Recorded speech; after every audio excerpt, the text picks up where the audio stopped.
Kenneth Davis, a 36-year-old single professional, resides in a bustling city, having left his rural corn farming upbringing behind. Though he has experienced dating in the past, his inherent shyness has hindered his ability to take decisive action. Consumed by his full-time role in the product department at a major supermarket's headquarters, he finds little opportunity to meet new people, as his time is predominantly divided between work and home. The nostalgia of his childhood days, when he would assist his family during the harvest season, has since faded as the responsibilities of adulthood took precedence. Despite the abundance of small convenience and candy stores in the area, they remain just out of reach, limiting his access to everyday necessities. Growing up, I yearned to escape the confines of the countryside and venture into the bustling city life I had seen depicted in TV shows. During my high school years, this desire only intensified, and I became increasingly drawn to the allure of the city, especially after visiting New York with my friends.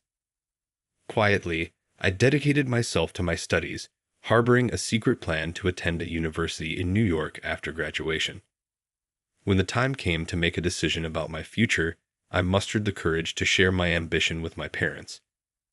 I expressed my intention to take the entrance exam for a New York university, acknowledging that this would mean leaving home. I politely requested their financial support for tuition and initial living expenses, as I planned to supplement this with part-time work. However, my father reacted with vehement disapproval, exclaiming, "A university in New York? You're planning to leave home, but you're the eldest son of this household." Inheriting the family legacy can be a heavy burden to bear. While I suspected he might be displeased, I secretly wished he would embrace this opportunity. I'm afraid I cannot endorse this plan.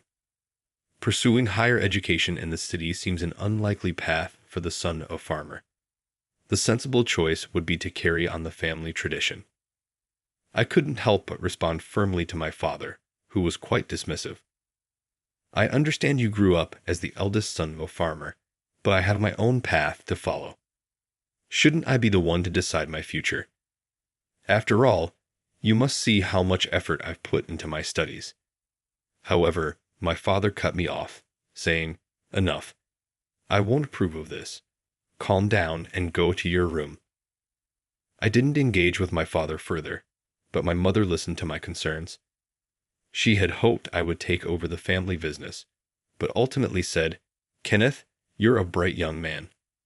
Go and pursue your dreams at university." With her support, I took and passed the entrance exam on the first try.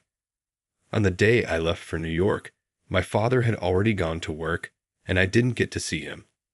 Still, my kind mother said, "Don't worry about your father. Take care and go," as she saw me off. I had long dreamed of this opportunity. To avoid overburdening my parents, I worked part-time to cover my living expenses. Nonetheless, I remained dedicated to my college studies.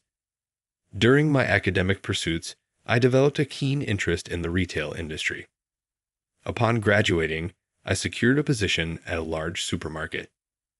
Initially, I had expected to be assigned to my preferred department immediately after completing the new employee training. However, it became clear that I needed to gain on-site experience first, as the department I aspired to was located at the company's headquarters.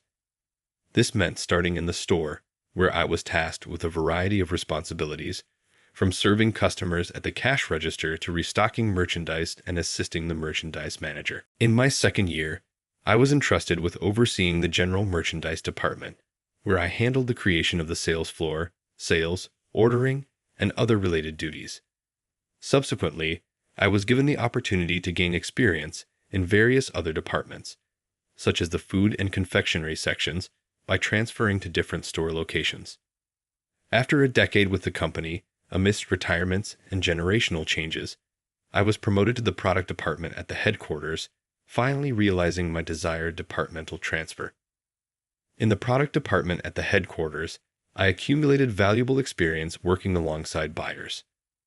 For about 2 months, I assisted various buyers before being officially appointed to oversee the confectionery department. My responsibilities were diverse, ranging from liaising with manufacturers, designing seasonal sales floor layouts, selecting products for special or daily promotions, to setting prices and supporting store staffing. The workload was substantial, demanding my full attention on a daily basis. While assisting the buyer, I was constantly learning, and my collaborative efforts with the buyer contributed to the smooth progression of my work. However, 6 months ago, a personnel change occurred among the buyers, and my direct supervisor was replaced. The new buyer was Amelia, a seasoned professional in charge of the food department.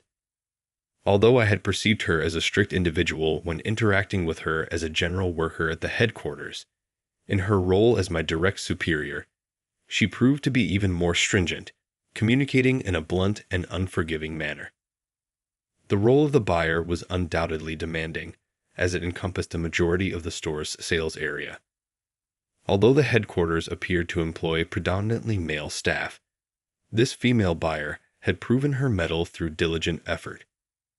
It takes considerable fortitude to keep up with the responsibilities of this position. I believe I possess strong interpersonal skills, though I hesitate to boast. Regrettably, my colleague seems to take issue with my gentle demeanor and personality. What was the nature of that earlier phone conversation? Conveying the message and moving on would have been the prudent approach, yet I still have tasks to attend to. This is why I find the attitudes of country folk so vexing. Upon learning of my rural upbringing, she wasted no time in labeling me a country bumpkin, perhaps assuming that those from the countryside are intellectually inferior. I have never before been reprimanded for the pace of my work, but now I am subjected to the exasperated question, "Are you still doing that?" The other buyers, observing the situation, offered words of encouragement, urging me to focus on my duties and not worry excessively. While there were undoubtedly challenges, I pressed forward without dwelling on them. One day, we were scheduled to negotiate with a confectionery manufacturer, and I was set to accompany Amelia, the buyer, on this endeavor.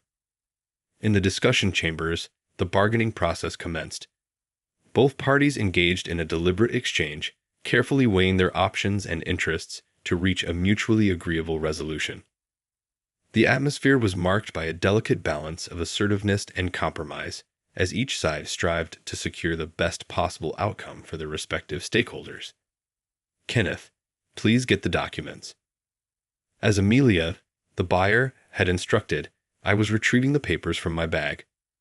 Suddenly, I stumbled, causing the documents to scatter across the floor. Oops, my apologies. I hurriedly gathered the materials, but Amelia shouted, "What's the meaning of this?" in her usual loud manner. Although we were at the manufacturer's office, she did not assist me in collecting the papers. Instead, she apologized to the person in charge, sighing and stating, "I'm sorry about this. He's just a country boy, so he's a bit clumsy. Haven't you met Kenneth before? Was he always this awkward?" I had been assigned to work with him. Though more than a decade had passed since he left his rural hometown, the scent of the countryside still clings to a person raised deep in the mountains. After all, it's generally better for city dwellers to collaborate with their urban counterparts, isn't it? As I organized the materials, Amelia was relaying these sentiments to the person in charge. I had created an uncomfortable atmosphere, but the negotiations that day went well, and we returned to the headquarters. Here is a paraphrased version of the given text, maintaining the same length. The transaction had to be stopped abruptly. Amelia was also caught off guard by the unexpected development. Apparently, the issue stemmed from an incident during the previous day's negotiations. I was informed that the manufacturer's president had witnessed and overheard the conversation when I was organizing the scattered documents. Now that I think about it, one of the manufacturer's representatives had left their seat to fetch a laptop during that time. The negotiation room's door was open then. This is why Amelia's sarcastic comments seemed to have spilled out beyond the confines of the room. After that negotiation, the 3 representatives were summoned to the president's office, where he openly expressed his anger, questioning the buyer's behavior. He found it outrageous to mock someone simply because they hailed from the countryside. The reason was that the president's family home was a farm, and he often referred to it as the candy due to the Material Manufacturers Association. Given the president's own rural background, his outrage was understandable. After the incident, our president apologized, but the other company's leader dismissed it, declaring, "If you want to work with us in the city, so be it. We're done cooperating with you." Despite our best efforts to convey our sincere remorse, the business partnership was reduced to 1/3 of its previous volume. This was a significant setback, as the manufacturer had been a long-standing supplier and occupied a substantial portion of our sales floor. Amelia, the employee deemed responsible, frantically reached out to other confectionery companies, negotiating to increase transactions and rushing to fill the gap in the store's inventory. I had to take on additional tasks to support her efforts. Amelia, clearly distressed by the situation, lashed out at me, saying, "I had a terrible experience because of you. Be prepared when this is resolved." However, our president and other colleagues placed the blame on Amelia, not me. The daily discomfort in my stomach was a familiar struggle, yet I soldiered on. Suddenly, a debilitating bout of dizziness struck, leaving me reeling and helpless in the office hallway. My vision swirled, rendering me unable to stand or move. Sensing my distress, a colleague promptly summoned medical assistance as I grew increasingly pale and sickly. The subsequent examination revealed Meniere's disease, requiring a day's hospitalization and intravenous treatment. Although I was able to return home with prescribed medication, the doctor attributed my condition to excessive stress, emphasizing the importance of adequate rest and recovery. Seeing my downcast face, the doctor seemed to sense something, wrote me a note, and kindly urged me, "You can take time off with this. Please rest well." So I decided to take a month off work. I was experiencing severe dizziness and felt unsteady even when going to the bathroom. I realized that living alone would be tough, so I called my mother for the first time in several months. Then I was told that my younger brother Tom would come to pick me up. I decided to stay at my parents' home. On the way home in the car, I said, "I'm sorry for making you come get me." This was the first thing that came to my mouth, something I felt I had to say. I had said the same thing when he came to get my luggage. In response, Tom said, "Well, if you can sleep, just sleep. I'll wake you up when we get home." It seemed like he was letting me know that I didn't have to force a conversation. When we arrived at my parents' home in Nebraska, my mother was waiting at the entrance, looking worried. "Welcome home. I've laid out the bed for you. Just rest." She gently stroked my staggering back and accompanied me to the room with Tom. While preparing to lie down in the room, my father came in, looking a bit restless. "Take your time. Don't worry about just a month. Make sure to get well before you go back." Despite his blunt words, I could tell from his expression that he was very concerned. "Sorry and thank you." My parents nodded, and my mother said, "We'll take care of your brother. I'll go prepare dinner," and they both headed to the living room. Tom helped me change clothes and packed my bags, working silently while the room filled with a quiet tension. Tom had come to pick me up with just one phone call, but like my father, I hadn't been in touch with him since I moved to New York. My mother called me every few months or so, and we would talk and hear about what was going on. But I had left home against my father's wishes after arguing with him about taking over the family business. I had put Tom in the situation, so I think that's why I felt guilty. Lying on the bed and looking up at my younger brother, I finally found my voice. "I'm sorry, Tom. It's too late, but I did something terrible to you, and I'm ashamed to be coming back like this." These were the words I'd wanted to say so many times, even trying to say them in the car. Then Tom became slightly amused and chuckled. "Haha, what are you talking about? You mean when you left home?" Sure, I also had pressure to take over from Dad when it came to choosing my path, but thanks to your precedent, I was allowed to go to culinary school. Well, I did end up taking over the firm, but you know I'm running a small pastry cafe as well. I'm doing what I love, so I don't think anything of it. That's what he said. With tears in my eyes, I said, "Really?" Then Tom, smiling shyly, said, "Anyway, just rest. I'll bring you something to drink. Just wait." Indulging in my family's kindness, I rested slowly. 3 weeks later, the dizziness had subsided, and I had enough energy to stroll around the house. I used to play in this little creek all the time when I was a kid, listening to the babbling of the river. I took a deep breath and absorbed nature into my body. The city is nice, but it doesn't compare to nature. I had even started to feel relaxed enough to say that in my adolescence, I found the countryside boring. But after experiencing life in the city, everything looked fresh, and I realized how wonderful an environment I had grown up in. There were so many realizations. Thinking it was about time to head home, I noticed a woman standing alone on the road. That's unusual, hiking alone. I was still at a distance from her, but watching her, I noticed she was slightly dragging her foot. "Are you okay? Did you hurt your foot?" I caught up with the woman and called out to her. "Oh, actually, the sole of my shoe came loose," she said with a distressed expression. It seemed she had been walking with her shoe flapping for quite a while, planning to catch a bus to her destination, but with only one bus every 2 hours, she had no choice but to continue walking like that. In doing so, she ended up with a blister. Then the woman showed me a pamphlet and said, "I was trying to get to this place called the Forest Cafe, but my feet were already hurting." I wanted to give up and go home, but my phone ran out of charge and I couldn't call anyone. The place she was aiming for was Tom's Cafe.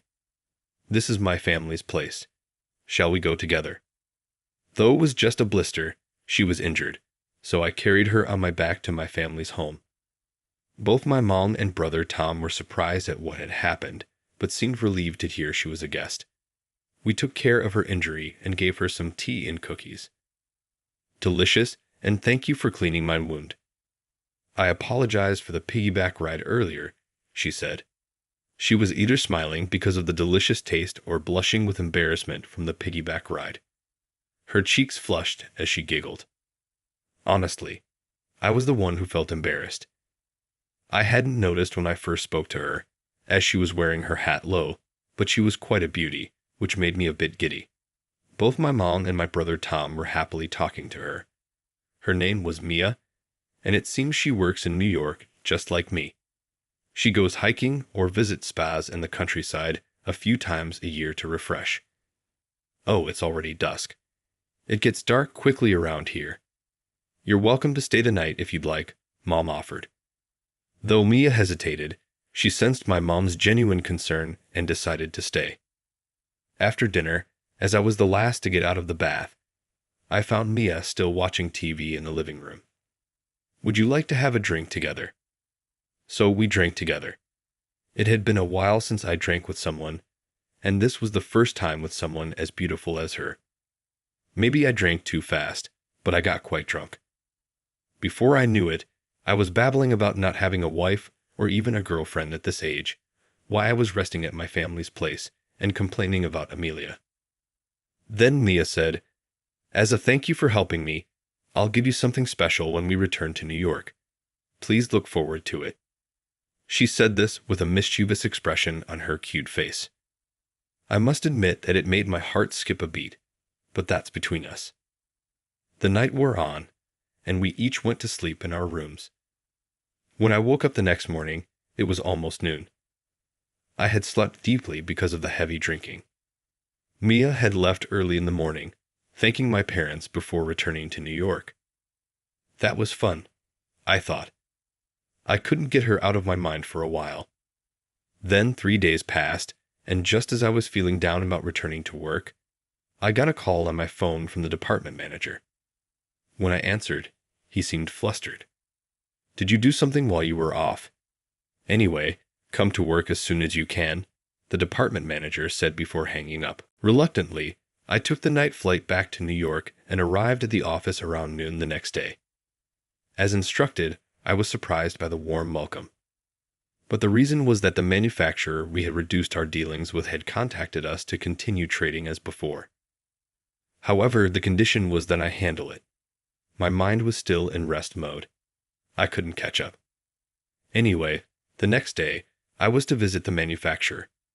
"Excuse me," as I opened the door to the meeting room, the woman in the center immediately said, "Kenneth, hello. I'm the vice president." "Davis? No way." I couldn't help but shout. The woman was Mia, whom I had met at my family's home, and she was apparently the president's daughter of this manufacturer. I hadn't noticed since I had only heard her first name at that time.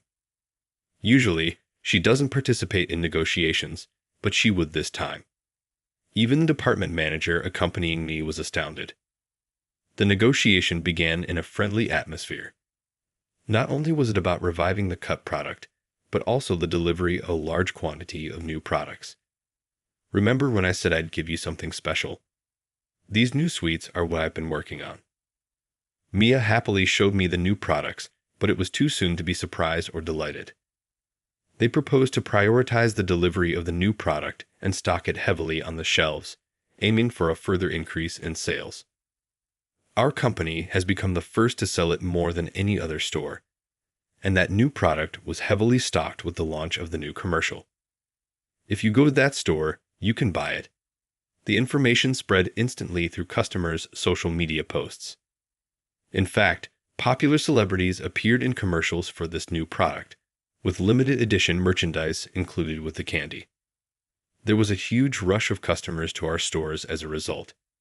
Confectionery department sales were at an all-time high. I was thanked not only by the product manager, but directly by the CEO. After that, it was decided that this achievement should be properly evaluated, and I was promoted to a confectionery buyer. As for Amelia, she was, needless to say, demoted. She was transferred to another department and started working as an assistant. Since then, this was the trigger for building a good relationship with Mia's company as a client. "I'm thinking of visiting your family again. Why don't you come with me and show your family how you're doing?" I had no reason to refuse her invitation like that. And now, Mia and I are going back to my hometown. How did you like it? Subscribing to our channel will motivate us to produce more content. See you in the next video.